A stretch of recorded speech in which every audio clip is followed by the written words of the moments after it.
Hello बच्चों, मैं नेहा चौधरी स्वागत करती हूँ आपका।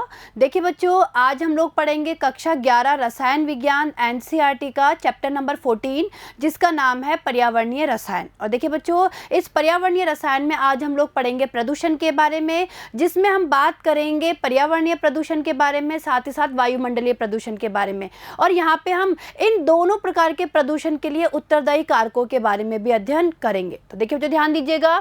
सबसे पहले हम पढ़ेंगे पर्यावरण प्रदूषण के बारे में। देखिए जो ध्यान दीजिए, हमारे परिवेश में मनुष्यों के क्रियाकलापों के परिणाम स्वरूप होने वाले प्रत्यक्ष या अप्रत्यक्ष अवांछनीय परिवर्तन जो पादपों, जंतुओं तथा मनुष्यों पर हानिकारक प्रभाव डालते हैं, उसे पर्यावरणीय प्रदूषण कहते हैं। देखिए बच्चों, वापस ध्यान दीजिए, ये हमारे पर्यावरणीय प्रदूषण की परिभाषा है। देखिए क्या है भाई, हमारे परिवेश में मनुष्यों के क्रियाकलापों के परिणाम स्वरूप होने वाले प्रत्यक्ष या अप्रत्यक्ष अवांछनीय परिवर्तन। देखिए कैसे परिवर्तन होते हैं? अवांछनीय परिवर्तन जो कि पादपों, जंतुओं या मनुष्यों पर हानिकारक प्रभाव डालते हैं, उसे पर्यावरणीय प्रदूषण कहते हैं। क्लियर है? आगे देखिए, ऐसे पदार्थ जो प्रदूषण उत्पन्न करते हैं उन्हें प्रदूषक कहते हैं। प्रदूषक ठोस, द्रव अथवा गैसीय पदार्थ हो सकते हैं जो प्राकृतिक स्रोत की अपेक्षा अधिक मात्रा में उपस्थित होते हैं। अब देखिए जो ध्यान दीजिए कि भाई प्रदूषक क्या होते हैं? ऐसे पदार्थ होते हैं जो कि प्रदूषण को उत्पन्न करते हैं। और जो प्रदूषक है वो ठोस, द्रव या कोई भी गैसीय पदार्थ हो सकते हैं। ठीक है, तो देखिए प्रदूषक ठोस, द्रव अथवा गैसीय पदार्थ हो सकते हैं जो प्राकृतिक स्रोत की अपेक्षा अधिक मात्रा में उपस्थित होते हैं तथा जो मानव क्रियाकलापों अथवा प्राकृतिक घटनाओं के कारण उत्पन्न होते हैं। क्लियर है? आगे देखिए, कुछ प्रदूषक विघटित हो जाते हैं। उदाहरण देखिए, साग सब्जियों का त्याज्य भाग। तो देखिए बच्चों, कुछ प्रदूषक तो क्या होते हैं? विघटित हो जाते हैं।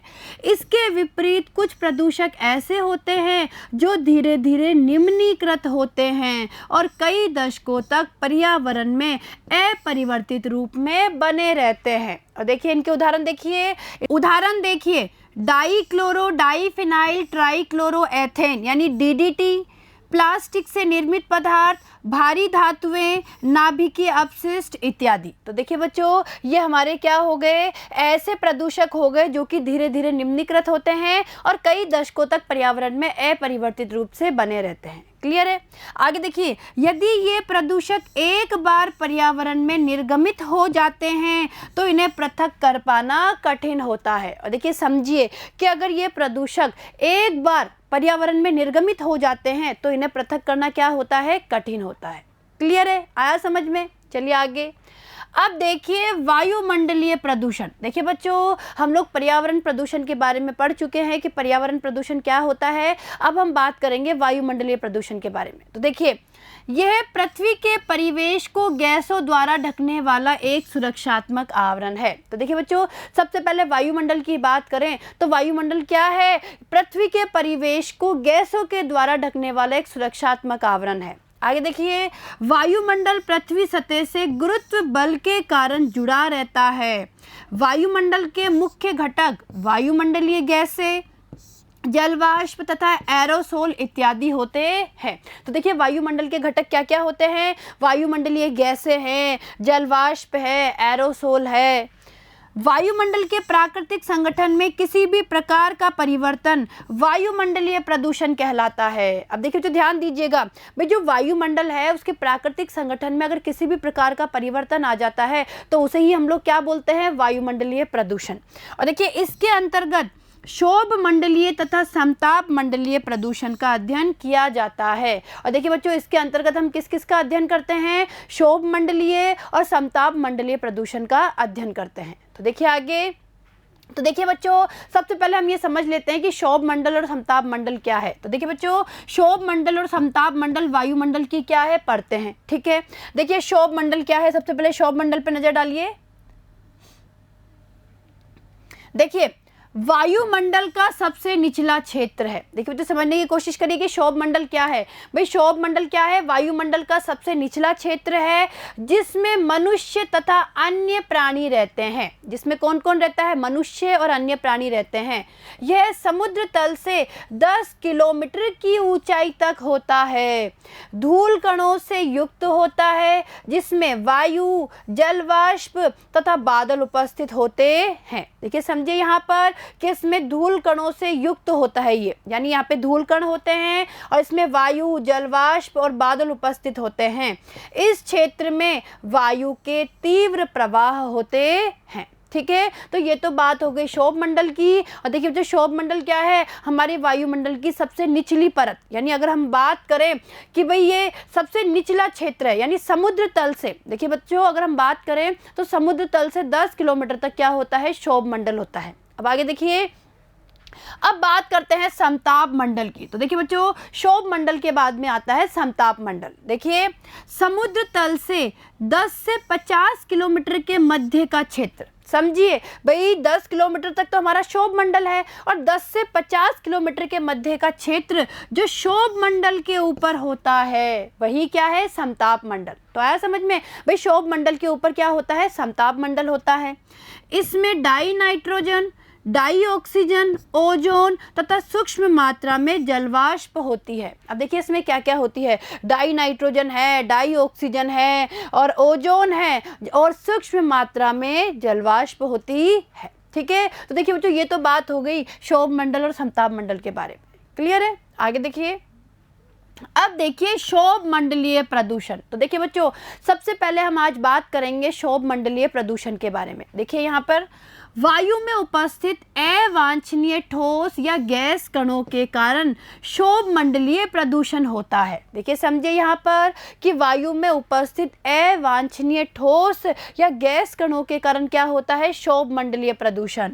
क्षोभ मंडल में मुख्यतः गैसीय तथा कणिकीय प्रदूषक उपस्थित होते हैं। तो देखिए जो समझिए यहाँ पर कि अगर हम क्षोभ मंडलीय प्रदूषण की बात करें तो इसमें क्या क्या उपस्थित होते हैं? इसमें एक तो उपस्थित होते हैं गैसीय वायु प्रदूषक और दूसरे उत्पन्न होते हैं कणिकीय प्रदूषक। तो देखिए हम देख लेते हैं। देखिए तो ध्यान दीजिएगा, अगर हम बात करें गैसीय वायु प्रदूषक के बारे में तो देखिए ये कौन कौन से होते हैं? ये सल्फर, नाइट्रोजन तथा कार्बन के oxide, hydrogen sulphide, hydrocarbon, ozone तथा अन्य ऑक्सीकारक होते हैं। तो देखिए बच्चों अगर गैसीय वायु प्रदूषक की हम लोग बात करें तो इसके अंतर्गत क्या क्या आते हैं? सल्फर, नाइट्रोजन और कार्बन के ऑक्साइड है, हाइड्रोजन सल्फाइड है, हाइड्रोकार्बन है, ओजोन है और अन्य ऑक्सीकारक। ठीक है, इसी तरीके से अगर हम लोग बात करें कणिकीय प्रदूषक के बारे में तो इनमें देखिए क्या क्या आते हैं? ये धूल, धूम्र, कोहरा, धुआं आदि होते हैं। तो इनमें क्या क्या आते हैं? धूल है, धूम्र है, कोहरा, धुआं, ये इसके अंतर्गत आते हैं। ठीक है, तो देखिए बच्चों अब हम सबसे पहले बात करेंगे गैसीय वायु प्रदूषक के बारे में। तो देखिए गैसीय वायु प्रदूषक और इसमें सबसे पहले हम पढ़ेंगे सल्फर के ऑक्साइड। सल्फर के ऑक्साइड के बारे में पढ़ेंगे। देखिए बच्चों जीवाश्म ईंधन के दहन के परिणाम स्वरूप सल्फर के ऑक्साइड उत्पन्न होते हैं। और देखिए सल्फर के ऑक्साइड SO2 और SO3, SO2 को बोला जाता है सल्फर डाइऑक्साइड और SO3 को बोला जाता है सल्फर ट्राइऑक्साइड। ठीक है, सल्फर के ऑक्साइड विषैली प्रकृति के होते हैं। SO2 यानी सल्फर डाइऑक्साइड एक विषैली गैस है जो मनुष्य एवं जंतुओं दोनों के लिए ही क्या होती है? विषैली होती है। SO2 की सूक्ष्म सांद्रता मनुष्यों में श्वसन संबंधित रोगों का कारण होती है जैसे अस्थमा, श्वसनी शोथ और एम्फाइसीमा आदि। ठीक है बच्चों, यानी क्या होता है जो SO2 है वो एक विषैली गैस होती है। आगे देखिए सल्फर डाइऑक्साइड के कारण आंखों में जलन होती है जिससे आंखें लाल हो जाती है तथा आंसू आने लगते हैं। सल्फर डाइऑक्साइड की उच्च सांद्रता फूलों की कलियों में कड़ापन उत्पन्न करती है जिससे ये पौधों से शीघ्र गिर जाते हैं। तो देखिए बच्चों इसका पौधों पे भी प्रभाव पड़ता है। इससे क्या होता है यानी इसकी उच्च सांद्रता से क्या होता है? जो फूलों की कलियां है उनमें कड़ापन आ जाता है जिससे वो पौधे से जल्दी गिर जाती है। वायुमंडल में उपस्थित सल्फर डाइऑक्साइड सामान्यतया SO3 यानी सल्फर ट्राइऑक्साइड के रूप में उपस्थित होती है तथा यह SO3 नमी की उपस्थिति में, देखिए समझिए यहाँ पर जो ये SO3 है सल्फर ट्राइऑक्साइड है, यह नमी की उपस्थिति में H2SO4 में परिवर्तित हो जाती है। यह सल्फ्यूरिक अम्ल, देखिए जो ये सल्फ्यूरिक अम्ल है, यह सल्फ्यूरिक अम्ल वर्षा के रूप में वायुमंडल में नीचे आ जाता है। और देखिए बच्चों जो ये सल्फ्यूरिक अम्ल है ना, ये वर्षा के रूप में, और ये जो वर्षा होती है उसे क्या बोलते हैं, अम्ल वर्षा, यानी वर्षा के रूप में ये H2SO4 कहाँ आ जाता है, नीचे आ जाता है। और देखिए यहाँ पर देखिए इस अभिक्रिया को समझिए। देखिए बच्चों क्या है, ये क्या है, SO2 2SO2 सल्फर डाइऑक्साइड है जो कि ऑक्सीजन से अभिक्रिया करती है कणिकीय पदार्थ की उपस्थिति में, और किस में बदल जाती है, 2SO3, यानी कहने का मतलब है सल्फर डाइऑक्साइड सल्फर ट्राइऑक्साइड के रूप में होती है। और जो सल्फर ट्राइऑक्साइड है वो नमी की उपस्थिति में H2SO4 सल्फ्यूरिक अम्ल बना लेता है, और ये सल्फ्यूरिक अम्ल वर्षा के रूप में क्या आ जाता है, वायुमंडल में नीचे आ जाता है। और देखिए बच्चों इस प्रकार अम्ल का धरती पर आना, यह हम बोल सकते हैं कि अम्ल का पृथ्वी पर आना क्या कहलाता है, अम्ल वर्षा, जिसका हम आगे अध्ययन करेंगे। तो देखिए आगे, अब देखिए वायुमंडल में उपस्थित ओजोन तथा हाइड्रोजन पेरोक्साइड द्वारा इस अभिक्रिया की गति और बढ़ जाती है। अब देखिए बच्चों हमने क्या देखा कि जो SO2 है वो SO3 के रूप में उपस्थित रहता है, और देखिए अगर वायुमंडल में ओजोन या हाइड्रोजन पेरोक्साइड होता है तो इस अभिक्रिया की गति और बढ़ जाती है। और देखिए अभिक्रिया देख लीजिए एक बार किस तरीके से अभिक्रिया संपन्न होती है। वहां पर देखिए SO2 सल्फर डाइऑक्साइड है, O3 ओजोन है, तो सल्फर डाइऑक्साइड और ओजोन अभिक्रिया करेंगे, ये बन गया सल्फर ट्राइऑक्साइड और O2 ऑक्सीजन बन गई। ठीक है, इसी तरीके से देखिए SO2 है, ये H2O2 हाइड्रोजन पेरोक्साइड है, ये क्या बन गया, H2SO4 बन गया। तो देखा आपने भाई ओजोन और हाइड्रोजन पेरोक्साइड के कारण इस अभिक्रिया की गति और बढ़ जाती है। क्लियर है, चलिए आगे। अब देखिए नाइट्रोजन के ऑक्साइड, तो देखिए बच्चों सल्फर के ऑक्साइड हम लोग पढ़ चुके हैं, और अब बात करेंगे नाइट्रोजन के ऑक्साइड के बारे में। देखिए ध्यान दीजिए, अधिक ऊंचाई पर वायु के प्रमुख अवयव नाइट्रोजन तथा ऑक्सीजन है। सामान्य ताप पर ये गैसें आपस में अभिक्रिया नहीं करती है। देखिए ध्यान दीजिए भाई, सामान्य ताप पर जो N2 और O2 गैस है वो आपस में अभिक्रिया नहीं करती, किंतु ऊंचाई पर जब बिजली चमकती है तो ये आपस में प्रतिक्रिया करके नाइट्रोजन के ऑक्साइड, देखिए NO तथा NO2 यानी नाइट्रोजन के ऑक्साइड बनाती है। और देखिए यहाँ पर NO2 यानी नाइट्रोजन डाइऑक्साइड ऑक्सीकृत होकर NO3- आयन बनाती है, जो मृदा में जाकर उर्वरक का कार्य करती है।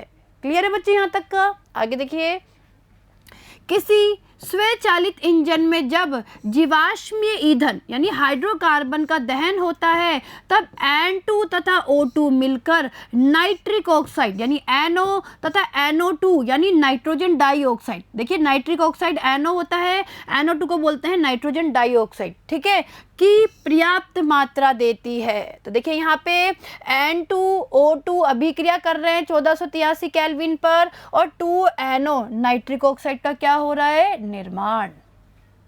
ठीक है, तो ये क्या बन गया, नाइट्रिक ऑक्साइड। और ऐसे देखिए NO जो नाइट्रिक ऑक्साइड है वो ऑक्सीजन से क्रिया कर लेती है, यानी तुरंत ऑक्सीजन से क्रिया कर लेती है ये नाइट्रिक ऑक्साइड, और ये बन गया नाइट्रोजन डाइऑक्साइड। यानी NO यानी नाइट्रिक ऑक्साइड ऑक्सीजन से क्रिया कर नाइट्रोजन डाइऑक्साइड बनाती है। अभिक्रिया देखिए 2NO प्लस O2 यानी नाइट्रिक ऑक्साइड के दो अणु हैं, ऑक्सीजन से क्रिया कर रहे हैं, और ये दो अणु किसके बन गए, नाइट्रोजन डाइऑक्साइड के। क्लियर है, अभिक्रिया समझ में आई आप लोगों को? आगे देखिए, समताप मंडल में नाइट्रिक ऑक्साइड ओजोन से क्रिया करती है तो नाइट्रोजन डाइऑक्साइड के निर्माण की दर बढ़ जाती है। अब देखिए समझिए बच्चों, भाई अगर समताप मंडल में जो ये नाइट्रिक ऑक्साइड है, जो NO नाइट्रिक ऑक्साइड है, ये अगर ओजोन से क्रिया कर लेती है तो क्या होता है, नाइट्रोजन डाइऑक्साइड के निर्माण की दर बढ़ जाती है। और देखिए अभिक्रिया, ये नाइट्रिक ऑक्साइड है, ये ओजोन है, इनकी अभिक्रिया से देखिए एक तो ऑक्सीजन बन जाएगी और ये बन गया नाइट्रोजन डाइऑक्साइड। ठीक है, आ रहा है समझ में आप लोगों को? आगे देखिए, अब देखिए विषाक्त प्रभाव। तो देखिए बच्चों, अब हम इन नाइट्रोजन के ऑक्साइड के विषाक्त प्रभाव के बारे में पढ़ लेते हैं। देखिए पहला देखिए, यातायात तथा सघन स्थानों पर उत्पन्न तीक्ष्ण लाल ध्रुव नाइट्रोजन के ऑक्साइड के कारण होता है। दूसरा देखिए, नाइट्रोजन डाइऑक्साइड की उच्च सांद्रता के कारण पादपों की पत्तियां गिर जाती है तथा प्रकाश संश्लेषण की दर कम हो जाती है। देखिए जो क्या होता है भाई, NO2 की उच्च सांद्रता के कारण पादपों की पत्तियां गिर जाती है और जो प्रकाश संश्लेषण की दर है वो भी क्या हो जाती है, कम। आगे देखिए, तीसरा देखिए, यह जीव ऊतकों के लिए विषैली होती है। और चौथा देखिए, नाइट्रोजन डाइऑक्साइड विभिन्न वस्त्र, रेशों तथा धातुओं के लिए भी हानिकारक होती है। क्लियर है यहाँ तक का? चलिए आगे। अब देखिए हाइड्रोकार्बन। देखिए अब हम बात करेंगे हाइड्रोकार्बन के बारे में। देखिए हाइड्रोकार्बन स्वचालित वाहनों में प्रयुक्त होने वाले ईंधन के अपूर्ण दहन के कारण उत्पन्न होते हैं। अब देखिए बच्चों समझिए कि हाइड्रोकार्बन उत्पन्न कैसे होते हैं। तो हाइड्रोकार्बन स्वचालित वाहनों में प्रयुक्त होने वाले ईंधन के अपूर्ण दहन से, देखिए जो ईंधन है उसके अपूर्ण दहन से उत्पन्न होते हैं। और देखिए इसके विषाक्त प्रभाव देखिए। पहला देखिए, अधिकांश हाइड्रोकार्बन कैंसर जन्य यानी कार्सिनोजेनिक होते हैं, अर्थात इनके कारण कैंसर नामक रोग होता है। ठीक है। दूसरा देखिए, यह पादपों में काल प्रभावन, ऊतकों के निम्नीकरण तथा पत्तियों, फूलों व टहनियों में छाया द्वारा हानि पहुंचाते हैं। ठीक है। चलिए आगे। अब देखिए, अब हम पढ़ेंगे कार्बन के ऑक्साइड। देखिए बच्चों अब हम कार्बन के ऑक्साइड के बारे में बात करेंगे। देखिए ध्यान दीजिएगा, पहला क्या है, कार्बन मोनोऑक्साइड। देखिए बच्चों स्रोत देखिए, कार्बन, कोयला, ईंधन, लकड़ी, पेट्रोल इत्यादि के अपूर्ण दहन से। तो देखिए कार्बन मोनोऑक्साइड के स्रोत क्या है, कार्बन है, कोयला है, ईंधन है या लकड़ी है, पेट्रोल है, इनके अपूर्ण दहन से हमें क्या प्राप्त होती है, कार्बन मोनोऑक्साइड। दूसरा देखिए, दूसरा स्रोत क्या है, स्वचालित मोटर वाहनों से निकलने वाले धुएं से। ठीक है। तो ये तो क्या हो गए, हमारे कार्बन मोनोऑक्साइड के स्रोत हो गए। अब देखिए इसके विषैला प्रभाव देखिए। कार्बन मोनोऑक्साइड एक विषैली गैस है। यह हीमोग्लोबिन के साथ ऑक्सीजन की अपेक्षा अधिक प्रबलता से संयुक्त हो जाती है। देखिए बच्चों, जो कार्बन मोनोऑक्साइड है वो एक विषैली गैस है। और देखिए कार्बन मोनोऑक्साइड को CO इस तरीके से प्रदर्शित किया जाता है। ये कार्बन मोनोऑक्साइड है, तो ये एक विषैली गैस है। और देखिए ये हीमोग्लोबिन के साथ जुड़कर क्या बना लेती है, एक संकुल बना लेती है। और जो संकुल बनता है वो ऑक्सीजन हीमोग्लोबिन संकुल से बहुत अधिक क्या होता है, प्रबल होता है। तो देखिए तो ध्यान दीजिए भाई, यह हीमोग्लोबिन के साथ ऑक्सीजन की अपेक्षा अधिक प्रबलता से संयुक्त हो जाती है। तो आई बात समझ में भाई, होता क्या है, जो ये कार्बन मोनोऑक्साइड है ना, ये हीमोग्लोबिन के साथ ऑक्सीजन की तुलना में अधिक प्रबलता से संयुक्त होती है तथा कार्बोक्सी हीमोग्लोबिन बनाती है। क्या बनाती है, कार्बोक्सी हीमोग्लोबिन, जो ऑक्सी हीमोग्लोबिन से लगभग 300 गुना अधिक स्थायी संकुल होता है। जब रक्त में इस स्थायी संकुल की सांद्रता 3 से 4% तक पहुंच जाती है, तब रक्त द्वारा ऑक्सीजन ले जाने की क्षमता काफ़ी कम हो जाती है। देखिए समझिए कि जब रक्त में इस स्थायी संकुल की सांद्रता 3 से 4% हो जाती है, तो रक्त द्वारा ऑक्सीजन ले जाने की क्षमता क्या हो जाती है, कम, बहुत कम हो जाती है। ऑक्सीजन की इस न्यूनता के कारण सिर दर्द, नेत्र दृष्टि की क्षीणता, तंत्रिकीय आवेग में कमी, हृदय वाहिका में तंत्र अव्यवस्था आदि की विसंगतियां उत्पन्न हो जाती है। आगे देखिए, गर्भवती महिलाओं के रुधिर में कार्बन मोनोऑक्साइड की बढ़ी हुई मात्रा काल पूर्व प्रसव, स्वतः गर्भपात एवं बच्चों में विरूपता का कारण होती है। क्लियर है। तो देखिए बच्चों, आपको कार्बन मोनोऑक्साइड के जो विषैले प्रभाव है वो भी समझ में आए होंगे। चले आगे। चलिए अब देखिए कार्बन डाइऑक्साइड, यानी अब हम बात करेंगे कार्बन डाइऑक्साइड के बारे में। देखिए स्रोत देखिए, श्वसन, यानी श्वसन के दौरान बाहर निकलने वाली वायु में क्या होती है, CO2 होती है। ठीक है बच्चों। ऊर्जा के लिए जीवाश्मीय ईंधन का दहन, देखिए ऊर्जा के लिए जब जीवाश्मीय ईंधन का दहन किया जाता है उससे भी हमारे कार्बन डाइऑक्साइड निकलती है। और देखिए कार्बन डाइऑक्साइड का सूत्र होता है CO2। ठीक है, कार्बन डाइऑक्साइड। आगे देखिए, सीमेंट के निर्माण में प्रयुक्त होने वाले चूना पत्थर का विघटन, इससे भी कार्बन डाइऑक्साइड निकलती है। ज्वालामुखी विस्फोट, इससे भी कार्बन डाइऑक्साइड निकलती है। और देखिए, यह गैस केवल क्षोभ मंडल में उपस्थित होती है। ध्यान दीजिएगा कि यह गैस केवल क्षोभ मंडल में उपस्थित होती है तथा सामान्यतया वायुमंडल में इसकी मात्रा आयतन के अनुसार 0.03% होती है। तो कितनी होती है? 0.03%। ठीक है, चलिए आगे। हरित पादप प्रकाश संश्लेषण के दौरान CO2 का उपयोग करते हैं तथा इसके विपरीत O2 निष्कासित करते हैं। अब देखिए बच्चों, जो हरे पादप है वो क्या करते हैं? प्रकाश संश्लेषण की प्रक्रिया में इस कार्बन डाइऑक्साइड को काम में लेते हैं और ऑक्सीजन को बाहर निकालते हैं। ठीक है, अतः इस प्रकार से वायुमंडल में कार्बन डाइऑक्साइड की यथेष्ट मात्रा बनी रहती है, अर्थात संतुलित चक्र बना रहता है। लेकिन वनों के कटने तथा जीवाश्म ईंधन के अधिक दहन के कारण वायुमंडल में कार्बन डाइऑक्साइड की मात्रा बढ़ गई है, जिससे पर्यावरण संतुलन बिगड़ गया है। देखो, जो समझिए इस पॉइंट को भी, क्या है कि वनों के कटने से या जीवाश्म ईंधन के अधिक उपयोग से क्या हो रहा है? वायुमंडल में कार्बन डाइऑक्साइड की मात्रा बढ़ती जा रही है। ठीक है, जिससे पर्यावरण संतुलन क्या हो गया है? बिगड़ गया है। CO2 की यही बढ़ी हुई मात्रा वायुमंडलीय ताप वृद्धि यानी ग्लोबल वार्मिंग के लिए उत्तरदायी है। और देखिए बच्चों, जो लगातार इस तरीके से CO2 की मात्रा बढ़ रही है, तो यही CO2 की बढ़ती हुई मात्रा वायुमंडलीय ताप वृद्धि यानी ग्लोबल वार्मिंग के लिए क्या है? उत्तरदायी। और देखिए बच्चों, इस वायुमंडलीय ताप वृद्धि के बारे में हम आगे पढ़ेंगे। ठीक है, तो देखिए बच्चों, आज हम लोगों ने प्रदूषण के बारे में पढ़ा, जिसमें हम लोगों ने पर्यावरण प्रदूषण और वायुमंडलीय प्रदूषण के ऊपर हम लोगों ने चर्चा करी। और पर्यावरणीय प्रदूषण और वायुमंडलीय प्रदूषण में हम लोगों ने क्षोभ मंडलीय प्रदूषण के बारे में पढ़ा। और क्षोभ मंडलीय प्रदूषण में हम लोगों ने इनमें जो गैसीय वायु प्रदूषक है उनका आज अध्ययन किया। तो ये आपको समझ में आया होगा। और देखिए बच्चों, अब आगे आने वाले वीडियो में हम लोग वायुमंडलीय ताप वृद्धि, जिसे हम लोग भूमंडलीय ताप वृद्धि भी कहते हैं, उसके बारे में, हरित गृह प्रभाव के बारे में और साथ ही साथ अम्ल वर्षा के बारे में अध्ययन करेंगे। ठीक है, धन्यवाद।